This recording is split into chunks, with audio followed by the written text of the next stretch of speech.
కూటమి ప్రభుత్వం ఏర్పడి 9 నెలల పాలనపై రాష్ట్రంలో వైసీపీ నాయకులపై, కార్యకర్తలపై పెడుతున్న అక్రమ కేసుల గురించి గురజాల మాజీ MLA Kasu Mahesh Reddy selfie video release చేశారు. కూటమి ప్రభుత్వం అవలంబిస్తున్న తీరు చూస్తుంటే 2009 నాటి రోజులు గుర్తుకొస్తున్నాయని అన్నారు. 9 నెలల నుంచి వాళ్ళు చెప్తూనే ఉన్నారు జగన్మోహన్ రెడ్డి గారి మీద, ఆయన దగ్గర పనిచేసిన వారి మీద, లేదు వైఎస్ఆర్సీపీ నాయకుల మీద అక్రమ కేసులు పెడతాము.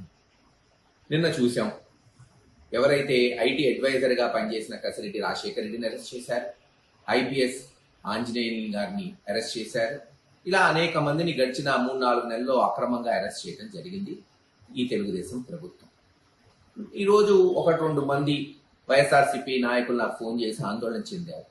నేను ఈ రాష్ట్రంలో ఉన్న వైఎస్ఆర్సీపీ నాయకులకి, కార్యకర్తలకి ఒకటే విజ్ఞప్తి చేస్తున్నా. మీ యొక్క జ్ఞాపక శక్తి, మెమరీ ఒక 10-15 సంవత్సరాలు వెనక్కి తీసుకెళ్ళండి. 2010 ఒకసారి మళ్ళీ గుర్తు తెచ్చుకోండి ఏం జరిగిందో. ఏమైనా అక్రమ కేసులు ఏమన్నా ఈ పార్టీకి, జగన్మోహన్ రెడ్డి గారికి, కార్యకర్తలకి, లేదు నాయకులకి ఏమన్నా కొత్తనా?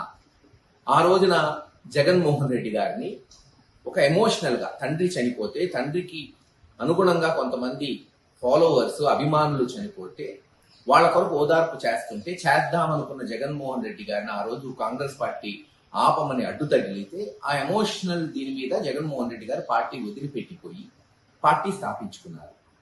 ఆ రోజున కాంగ్రెస్ పార్టీ తెలుగుదేశం, ప్రతిపక్షమైన తెలుగుదేశంతో ములాఖత్తై హైకోర్టులో పిల్లులేసి అక్రమంగా సిబిఐ కేసులు పెట్టలేదా?